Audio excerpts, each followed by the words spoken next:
우리 사람에게 태초 에덴 동산으로부터 지금까지 아주 치명적인 것이 있는데요. 바로 욕심입니다.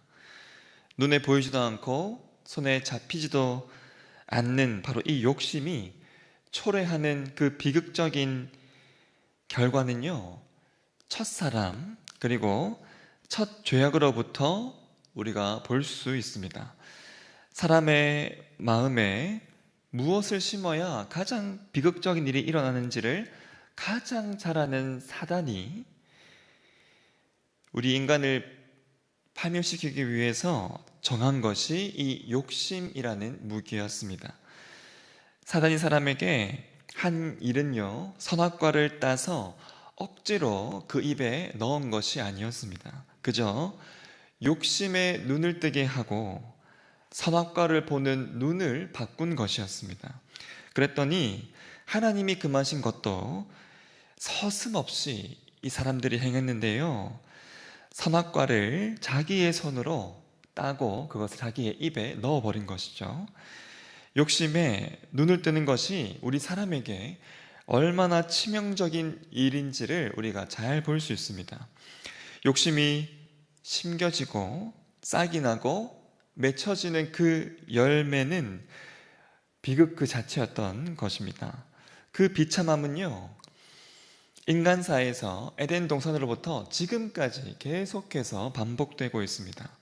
오늘 말씀에는 그 욕심이요, 이스라엘 나라 전체에 낳은 결과를 우리가 볼 수 있습니다. 크게 두 가지인데요, 첫 번째는 왕이고 두 번째는 우상입니다. 오늘 본문 이 열왕기서는 역대 왕들의 이야기, 역대 왕들의 기록인데요, 이스라엘에 이 왕이 세워진 그 시작은 백성들의 욕심이었습니다. 눈에 보이지 않는 하나님 말고 자신들 앞서 싸울 그 왕을 이 백성들이 원했는데, 사무엘상 8장 20절 말씀에 이렇게 말씀합니다. 우리도 다른 나라들 같이 되어 우리의 왕이 우리를 다스리며 우리 앞에 나가서 우리의 싸움을 싸워야 할 것이니이다 하는지라. 하나님의 나라됨보다도 이방 나라들 같이 되고 싶어 하는 욕심이었고, 눈에 보이는 왕을 원하는 욕심, 그리고 그 왕이 자신들 앞서 싸우는 것을 보고자 하는 그 욕심이었습니다. 이러한 백성들의 모습에 하나님께서 사무엘에게 반복하신 표현이 있는데요, 바로 나를 버려라는 표현입니다. 욕심에 사로잡히게 되었을 때 일어나는 일, 가장 심각한 일은 하나님의 그 자리에 다른 것을 앉히는 것인데요, 이를 위해서 하나님을 버려버립니다. 나를 버려 자기들의 왕이 되지 못하게 함이니라. 나를 버려 하는 이 표현을 하나님이 사무엘에게 반복해서 하십니다. 보이지 않는 그 마음으로부터 이 욕심이 얼마나 심각한 일을 초래하는지를 우리가 잘 볼 수 있습니다.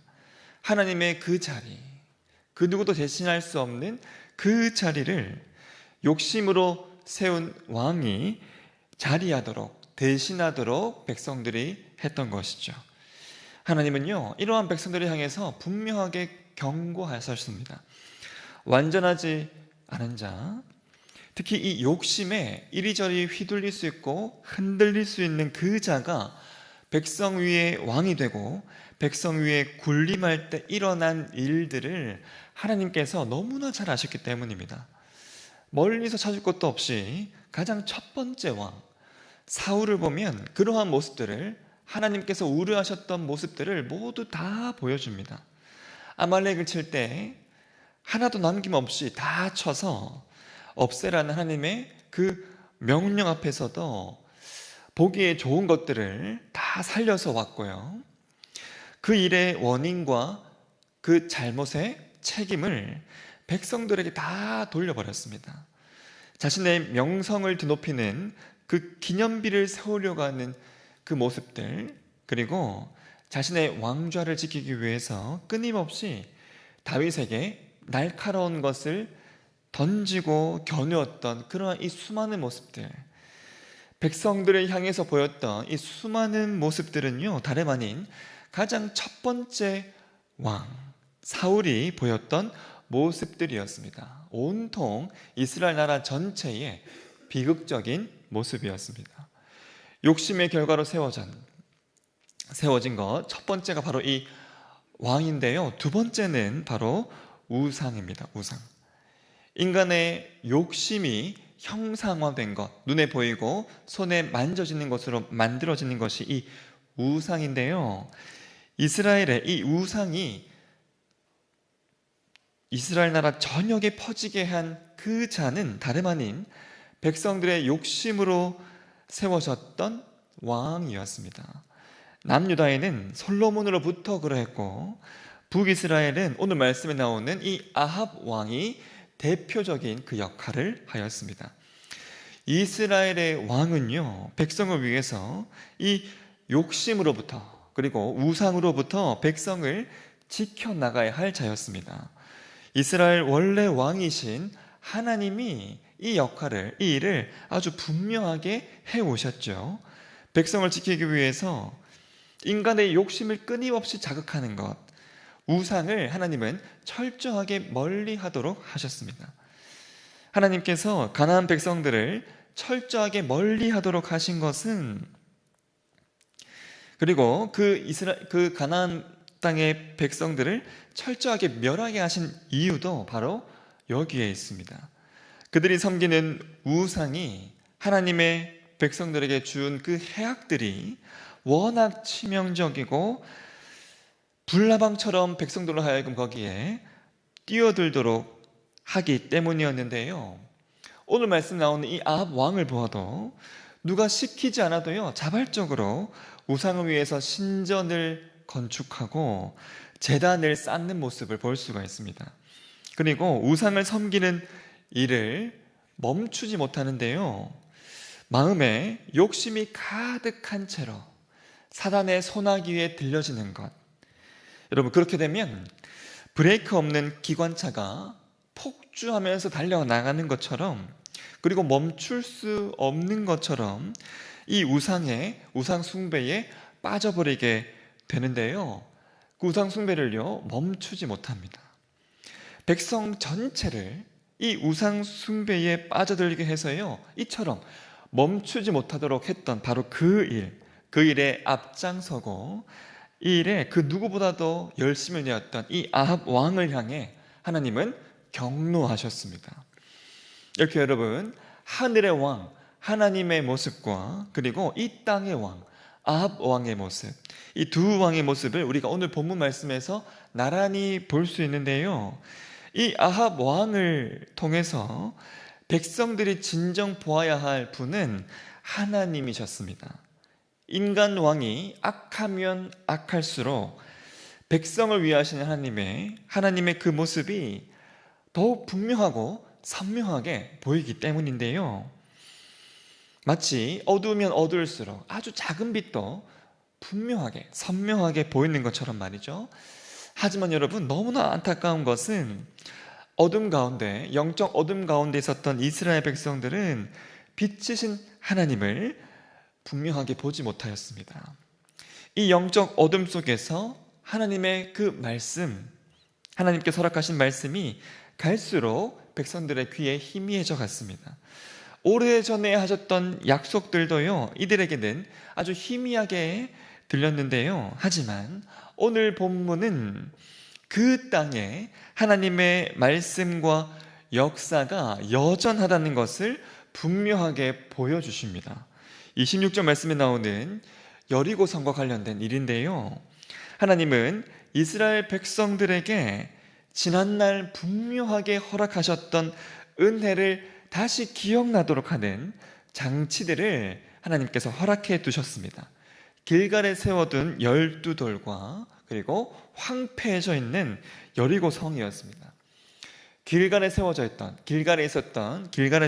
그 12돌은 이스라엘 백성들이 요단을 건너서 가나안 땅에 들어올 때 지파별로 요단강 한가운데 있는 돌을 하나씩 취해서 길갈에 두었던 돌이었는데요. 이 돌은 먼 훗날 이스라엘 백성들을 향해서 하나님의 분명한 은혜를 끊임없이 말하는 장치였습니다. 여호수아 4장 6절과 7절 말씀에 이렇게 말씀합니다. 이것이 너희 중에 표징이 되리라. 후일에 너희의 자손들이 물어 이르되 이 돌들은 무슨 뜻이냐 하거든 그들에게 이르기를 요단물이 여호와의 언약궤 앞에서 끊어졌나니 곧 언약궤가 요단을 건널 때에 요단물이 끊어졌으므로 이 돌들이 이스라엘 자손에게 영원히 기념이 되리라 하라 하니라. 이 분명한 장치를 하나님께서 두셨고요. 그리고 여리고성, 그 무너져 있는 여리고성이 계속해서 황폐하게 두게 하셨습니다. 인간으로서는 도저히 무너뜨릴 수 없었던 그 여리고성을 하나님 무너뜨리셨던 하나님의 분명한 역사를 두고두고 보여주는 증거 되게 하셨습니다. 그래서 그 성을요 절대 다시 세우지 못하도록 했는데 여호수아 6장 26절 말씀 보시면 여호수아의 저주가 이렇게 말씀됩니다. 여호수아가 그때에 맹세하게 하여 이르되 누구든지 일어나서 이 여리고 성을 건축하는 자는 여호와 앞에서 저주를 받을 것이라.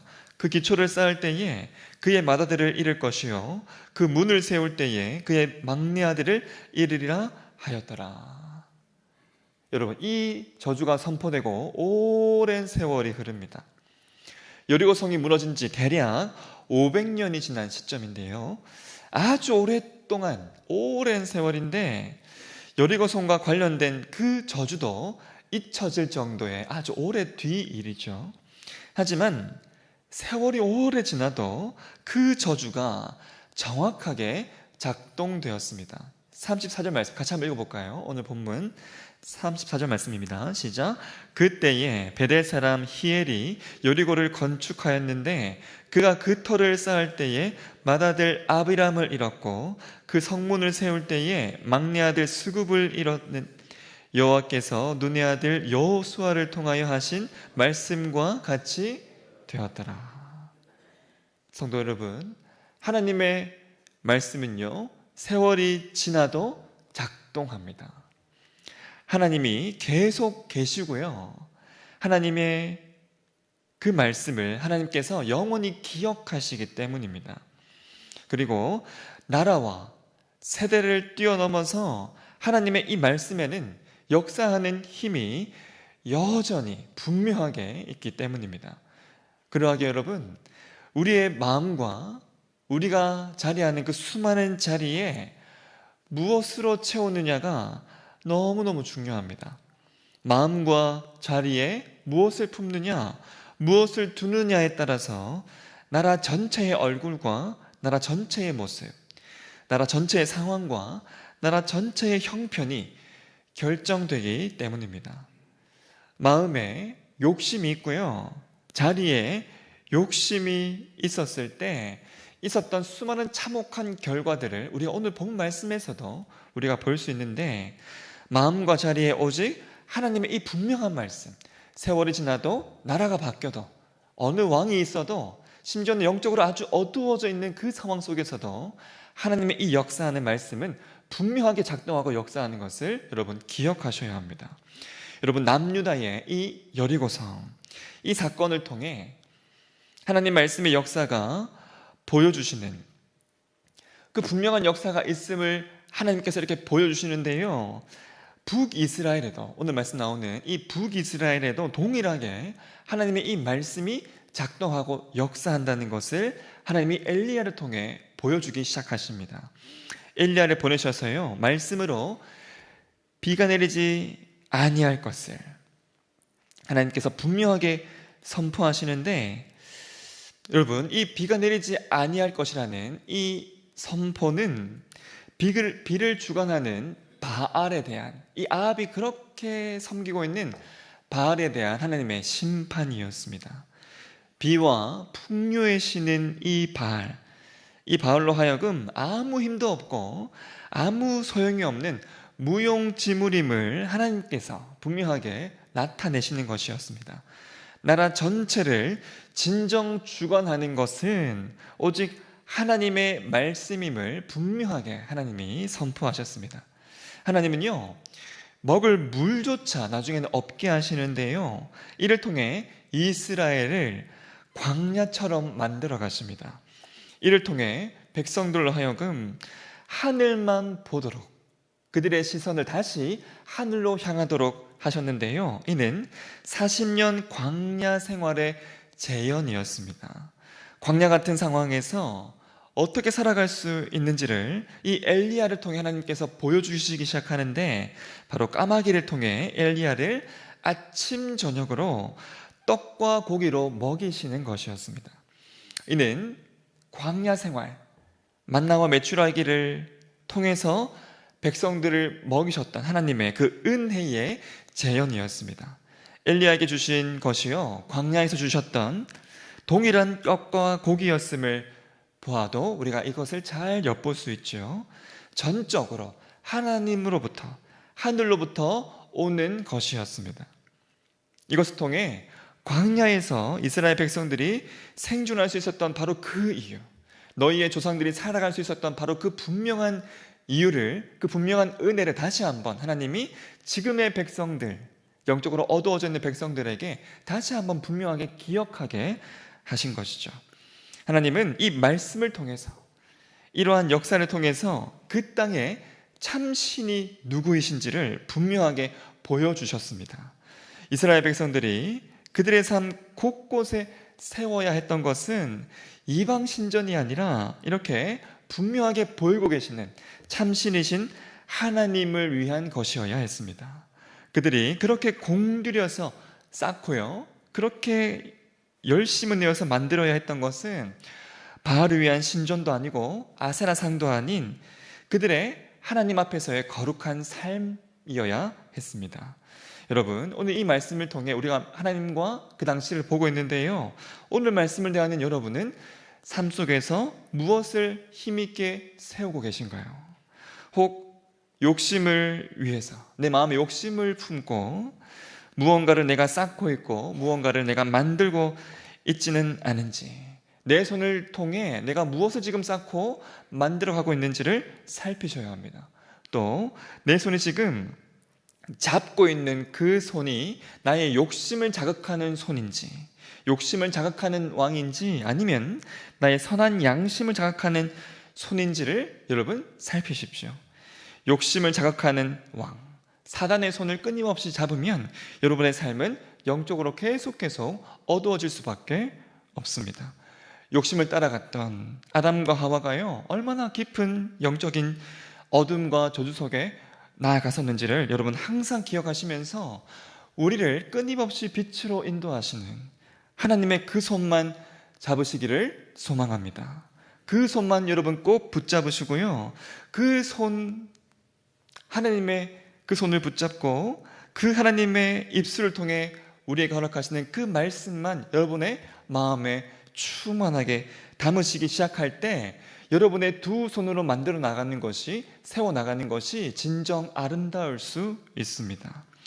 여러분, 내 모습이 어떠하느냐, 내 가정이 어떠하느냐, 내 민족과 내 나라가 어떠하느냐는 우리의 손에 쥐어진 손이 누구 있냐, 내 마음에 무엇이 담겨 있느냐에 달려 있습니다.